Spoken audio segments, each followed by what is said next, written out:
Creating an e-commerce website in PrestaShop is efficient and feature-rich. Here's how to get started.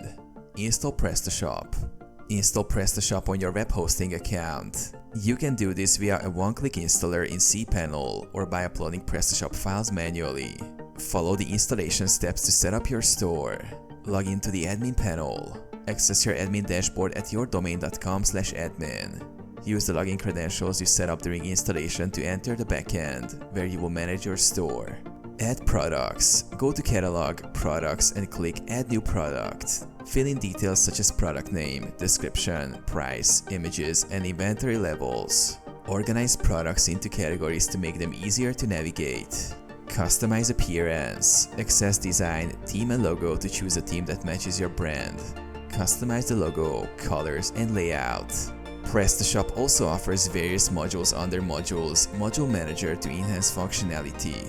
Configure payment and shipping. Set up payment methods under Payment and define shipping zones and rates under Shipping. Launch and test. Preview your store, test checkout, and ensure all settings are correct before launching.